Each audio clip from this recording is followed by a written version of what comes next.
नमस्कार, आप सभी का स्वागत है study with JR YouTube channel में। आज के इस वीडियो में हम अध्याय 2 पढ़ेंगे जिसका नाम है सौर परिवार।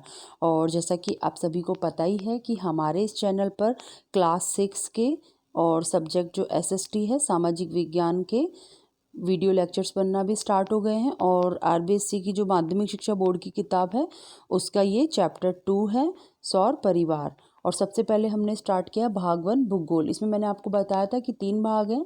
भाग 1 में भूगोल है, भाग 2 में सामाजिक और राजनीतिक जीवन के बारे में है और भाग 3 में इतिहास है। और हमने जो शुरू किया है वो किया है भाग 1 भूगोल से स्टार्ट किया है। ठीक है, तो ये भूगोल का पार्ट 2 है, अध्याय 2 है सौर परिवार। पिछले अध्याय में आपने ब्रह्मांड की जानकारी प्राप्त की। जैसे कि आपने जो पहला वाला वीडियो लेक्चर देखा होगा तो उसमें हमने पार्ट 1 में पढ़ा था हमारा ब्रह्मांड के बारे में संपूर्ण जानकारी प्राप्त की थी। और अब इस अध्याय में सौर परिवार के सभी ग्रह, उपग्रह और अन्य आकाशीय पिंडों जैसे कि क्षुद्र ग्रह, उल्का पिंड आदि के बारे में इस वीडियो में हम जानकारी प्राप्त करेंगे। सबसे पहले है सौर परिवार। सूर्य के चारों ओर केवल ग्रह ही भ्रमण नहीं करते हैं, अपितु अनेक धूमकेतु, ग्रह कणिकाएं और उल्काएं भी परिक्रमण करते हैं। सूर्य, ग्रह, उपग्रह, धूमकेतु, उल्का आदि सम्मिलित रूप से एक विशाल खगोलीय समूह है जिसे सौर परिवार अथवा सौर जगत कहा जाता है। सौर परिवार या सौर जगत किसे कहते हैं? सूर्य, ग्रह, उपग्रह, धूमकेतु, उल्का आदि सम्मिलित रूप से एक विशाल खगोलीय समूह है जिसे कि क्या कहा जाता है? जिसे सौर परिवार कहा जाता है। और इन सभी खगोलीय पिंडों में सूर्य सबसे अधिक महत्वपूर्ण है, इसलिए सूर्य को सौर परिवार का पिता या जनक कहा जाता है। तो एग्जाम में क्वेश्चन बन सकता है कि जो सौर परिवार का पिता है या जनक है वो किसे कहा जाता है? तो सूर्य को कहा जाता है। तो सौर परिवार में सबसे पहले हमने क्या पढ़ा कि सूर्य के चारों ओर केवल ग्रह ही भ्रमण नहीं करते बल्कि धूमकेतु, ग्रह कणिकाएं, उल्काएं ये भी परिक्रमण करते हैं। और सूर्य, ग्रह, उपग्रह, धूमकेतु, उल्का इन आदि सम्मिलित रूप से एक विशाल क्या है? खगोलीय समूह है जिसे क्या कहते हैं? सौर परिवार कहते हैं या फिर सौर जगत कहते हैं। और इन सभी खगोलीय पिंडों में सूर्य सबसे अधिक महत्वपूर्ण है, इसलिए सूर्य को क्या कहा जाता है? सौर परिवार का पिता या सौर परिवार का जनक कहा जाता है। अब सबसे पहले देखते हैं ग्रह। ग्रह में देखिए, सौर मंडल के सभी खगोलीय पिंड एक निश्चित पथ पर सूर्य का चक्कर लगाते हैं। सौर मंडल के सभी जो खगोलीय पिंड हैं एक निश्चित पथ पर सूर्य का चक्कर लगाते हैं जिसे कक्ष कहा जाता है। जो सौरमंडल के खगोलीय पिंड है ना वो एक निश्चित पथ होता है उनका, वहाँ पर सूर्य के चक्कर वो लगाते हैं और उसे क्या कहा जाता है? उसे कहा जाता है कक्ष। इसके बारे में 1543 ईस्वी में सर्वप्रथम निकोलस कॉपरनिकस ने बताया कि सूर्य सौरमंडल के केंद्र में है और सभी ग्रह उसके चारों ओर चक्कर लगाते हैं। इसके बारे में किसने बताया था? सबसे पहले बताया था निकोलस कॉपरनिकस ने। कब बताया था? 1543 में, यानी कि 1543 में बताया था। और क्या बोला था इन्होंने? सूर्य सौरमंडल के केंद्र में है। सूर्य जो है ना, सूरज, वो सौरमंडल के केंद्र में है और सभी ग्रह उसके चारों ओर चक्कर लगाते हैं। आधुनिक वैज्ञानिकों के अनुसार हमारे सौरमंडल की आयु लगभग 460 करोड़ वर्ष है। आधुनिक वैज्ञानिक क्या कह रहे हैं कि जो हमारे सौरमंडल हैं इनकी आयु क्या है?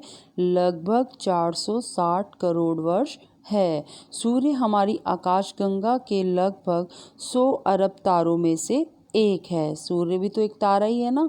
जो सूर्य है वो हमारी आकाशगंगा के लगभग 100 अरब तारों में से एक है। कौन? सूर्य। सूर्य जलती हुई गैसों का एक विराट पिंड है। सूर्य क्या है? जलती हुई गैसों का एक विराट पिंड है। इसकी सतह सदैव अस्थिर एवं अशांत रहती है। जो सूर्य है ना, इसकी सतह हमेशा अस्थिर और अशांत रहती है। सूर्य में सबसे अधिक हाइड्रोजन एवं हीलियम है। एग्जाम में क्वेश्चन बन सकता है कि सूर्य में सबसे अधिक क्या पाया जाता है, तो हाइड्रोजन और हीलियम पाया जाता है। इसके बाद सौरमंडल के लिए सूर्य प्रकाश एवं ऊष्मा का एकमात्र स्रोत है। इसका गुरुत्वाकर्षण सौरमंडल को बांधे रखता है। सूर्य की पृथ्वी से दूरी अधिक होने के कारण सूर्य के प्रकाश को पृथ्वी तक पहुंचने में लगभग 8 मिनट 30 सेकंड का समय लगता है। तो ये जो येलो मैंने हाईलाइट कर रखे हैं आपको, तो ये आपके एग्ज़ाम की दृष्टि से काफ़ी इंपॉर्टेंट पॉइंट्स हैं। इनको मैंने येलो हाइलाइटर से हाईलाइट कर रखा है, तो आप इनको अच्छे से याद करिएगा इन पॉइंट्स को।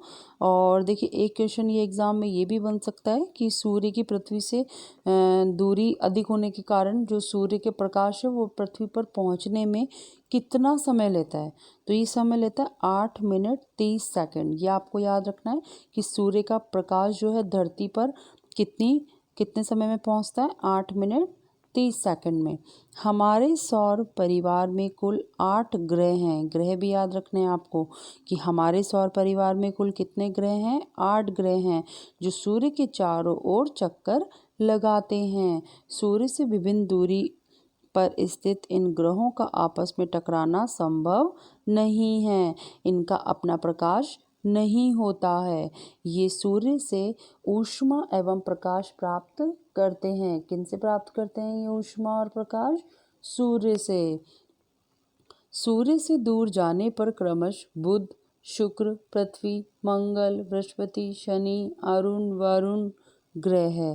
तो सूर्य जो है देखिए, जैसे मैंने ये बना रखा है यहाँ पर, सूर्य से आप दूर जाते जाएंगे तो सूर्य के देखिए सबसे पहले आएगा बुध, बुध के बाद शुक्र, शुक्र के बाद है पृथ्वी, पृथ्वी के बाद मंगल, मंगल के बाद बृहस्पति, बृहस्पति के बाद शनि, शनि के बाद आ जाएगा अरुण, अरुण के बाद वरुण।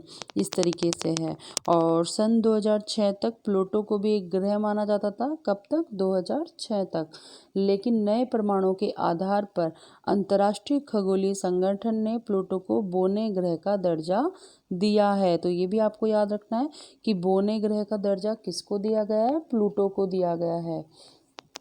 इसके अलावा सूर्य के पास स्थित बुध, शुक्र, पृथ्वी एवं मंगल ग्रह को आंतरिक या धरातलीय ग्रह भी कहा जाता है। तो ये भी आपको याद रखना है, एग्जाम में क्वेश्चन बन सकता है कि निम्न में से आंतरिक या धरातलीय ग्रह नहीं है।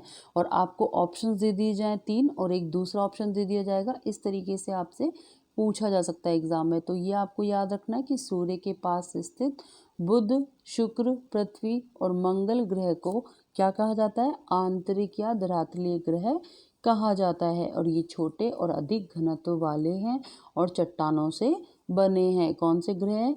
बुध, शुक्र, पृथ्वी और मंगल। इसके अलावा बृहस्पति, शनि, अरुण, वरुण ग्रह आकार में बड़े और कम घनत्व वाले हैं। ये क्या हैं? आकार में बड़े हैं और कम घनत्व वाले हैं। इन्हें बाह्य या गैसीय ग्रह भी कहा जाता है। तो ये आपको याद रखना है कि जो बुध, शुक्र, पृथ्वी, मंगल, ये तो क्या कहलाते हैं? आंतरिक या धरातलीय ग्रह। और बृहस्पति, शनि, अरुण, वरुण, ये क्या कहलाते हैं? बाह्य या गैसीय ग्रह। अब देखिए आपको ये दिख रहा है यहाँ पर, ये सूर्य है, सूर्य के बाद बुध, शुक्र, पृथ्वी, मंगल, फिर देखिए क्षुद्र ग्रह आ गया और उसके बाद देखिए बृहस्पति, शनि, अरुण, वरुण। और ये जो चित्र है ये किसका है? सौर मंडल का। आप देख पा रहे हैं।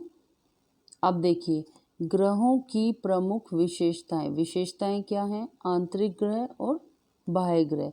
अब आंतरिक ग्रह में हमने पढ़ा था कौन कौन से ग्रह आते हैं आंतरिक ग्रह में?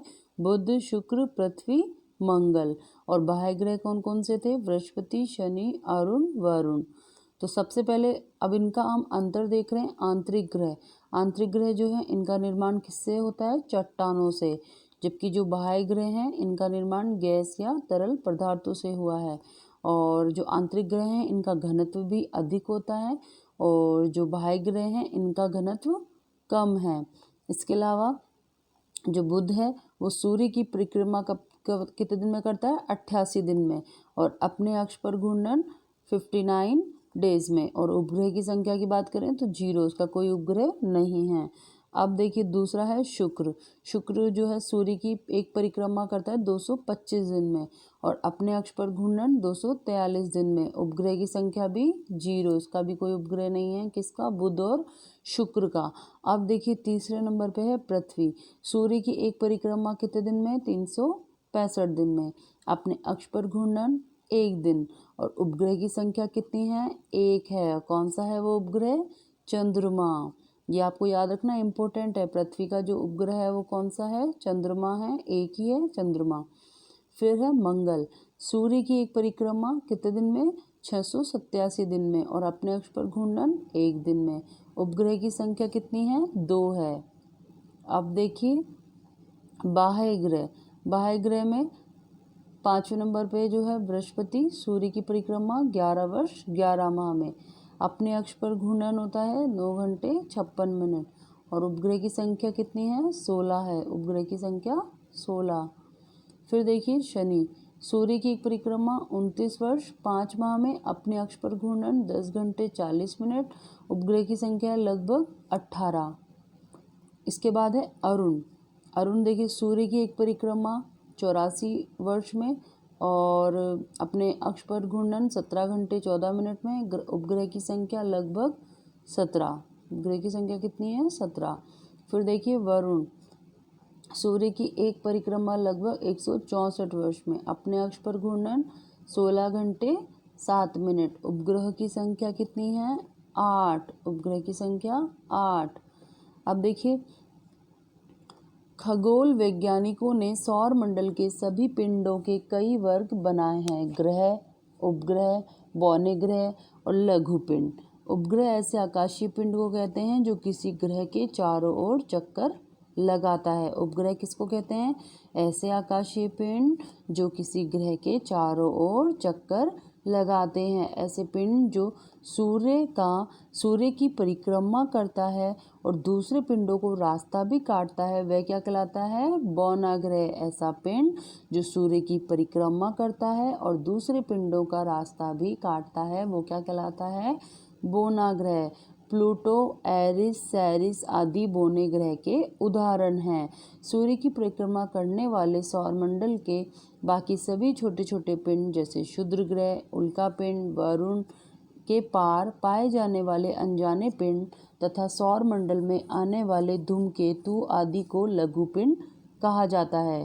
किसको कहा जाता है लघु पिंड? सूर्य की परिक्रमा करने वाले सौर मंडल के बाकी सभी छोटे छोटे पिंड जैसे क्षुद्र ग्रह, उल्का पिंड और वरुण के पार पाए जाने वाले अनजाने पिंड तथा सौर मंडल में आने वाले धूमकेतुओं आदि को क्या कहते हैं? लघु पिंड कहा जाता है। अब देखिए पृथ्वी और इसके परिमंडल। जिस पृथ्वी पर हम रहते हैं वह इतनी विशाल है कि इसके विषय में हम अभी तक संपूर्ण ज्ञान प्राप्त नहीं कर सके हैं। सूर्य से दूरी के अनुसार तीसरा और आकार के अनुसार पृथ्वी सौर परिवार का 5वां बड़ा ग्रह है। अब सूर्य से दूरी के अनुसार देखें तो सूर्य से दूरी के अनुसार तीसरा और आकार के अनुसार पृथ्वी सौर परिवार का 5वां बड़ा ग्रह है। यह अन्य ग्रहों की तरह संपूर्ण प्रकाश एवं ऊष्मा सूर्य से प्राप्त करती है। शुक्र को पृथ्वी का जुड़वा ग्रह माना जाता है। तो ये भी आपको याद रखना है कि पृथ्वी का जुड़वा ग्रह किसे माना जाता है? शुक्र को, क्योंकि उसका आकार आकृति लगभग पृथ्वी के समान ही है। इसलिए शुक्र को क्या कहा जाता है? पृथ्वी का जुड़वा ग्रह कहा जाता है। पृथ्वी की उपग्रहों से ली गई तस्वीरों में यह गोलाकार दिखाई देती है। पृथ्वी के मापन से पता चलता है कि यह दोनों ध्रुवों पर कुछ दबी हुई है तथा विषुवत वृत्त पर कुछ उभरी हुई है। सौरमंडल में पृथ्वी ही एक अनोखा ग्रह है जिस पर जीवन है। पृथ्वी पर जीवन होने के कारण इसे जीवंत ग्रह भी कहा जाता है। तो आपको ये भी याद रखना है कि जीवंत ग्रह किसे कहा जाता है? पृथ्वी को कहा जाता है, क्योंकि यहाँ पर जीवन संभव है, इसीलिए इसे क्या कहते हैं, जीवंत ग्रह कहा जाता है। सूर्य के निकटवर्ती ग्रह अधिक गर्म और दूर स्थित ग्रह अत्यधिक ठंडे हैं, इसीलिए वहाँ जीवन संभव नहीं है। पृथ्वी का औसत तापमान 15 डिग्री सेंटीग्रेड है, जो जीवन के लिए आदर्श है। यह तापमान वायुमंडल के कारण बना रहता है। यहाँ पर्यावरण के 3 प्रमुख घटक या परिमंडल आपस में मिलते हैं और एक दूसरे को प्रभावित करते हैं। पृथ्वी की ऊपरी ठोस परत जिस पर हम रहते हैं उसे स्थल मंडल या भूमंडल कहते हैं। जो पृथ्वी है इसकी जो ऊपरी ठोस परत है जिसमें हम रहते हैं उसे क्या कहते हैं, स्थल मंडल या भूमंडल कहते हैं। स्थल मंडल पर मिट्टी पाई जाती है जिससे किसी न किसी रूप में सभी जीवों को भोजन प्राप्त होता है। इसके अलावा स्थलमंडल से ही विभिन्न प्रकार के खनिज मिलते हैं जो जीवन निर्वाह के लिए महत्वपूर्ण है। पृथ्वी के चारों ओर जो गैसों का आवरण है उसे वायुमंडल कहा जाता है। वायुमंडल किसे कहते हैं, पृथ्वी के चारों ओर जो गैसों का आवरण है उसे क्या कहते हैं, वायुमंडल कहते हैं। नाइट्रोजन, ऑक्सीजन और ऑर्गन, कार्बन डाइऑक्साइड आदि वायुमंडल में पाई जाने वाली प्रमुख गैसें हैं। तो आपको ये भी याद रखना है कि वायुमंडल में पाई जाने वाली प्रमुख गैसें कौन कौन सी हैं, nitrogen, oxygen, argon, carbon dioxide. इसके अलावा ऑक्सीजन एक जीवनदायिनी गैस है जिसे सभी जीव श्वसन क्रिया में लेते हैं। कौन सी गैस है वो, ऑक्सीजन। जल तो जीवन के लिए सबसे आवश्यक तत्व है। पृथ्वी के लगभग 71% भाग पर है। जो पृथ्वी है ना हमारी, इसके लगभग 71% भाग पर जल है, इसे ही जलमंडल कहा जाता है। और पृथ्वी को जल ग्रह या नीला ग्रह भी कहा जाता है। पृथ्वी को क्या कहा जाता है, जल ग्रह या नीला ग्रह। एग्जाम में ये भी क्वेश्चन बन सकता है कि जल ग्रह या नीला ग्रह किसे कहते हैं, पृथ्वी को कहते हैं। पृथ्वी पर जल महासागर, सागरों, झीलों, नदियों आदि में पाया जाता है। महासागरों का जल जो होता है वो खारा होता है। तो आज हम इस चैप्टर को यहीं तक पढ़ेंगे और बाकी का जो पार्ट है इसका वो हम नेक्स्ट वीडियो में पूरा कंप्लीट पढ़ लेंगे। आज के वीडियो में इतना ही। वीडियो अच्छी लगी तो प्लीज़ वीडियो को लाइक करें और अपने मित्रों के साथ शेयर भी करें। धन्यवाद।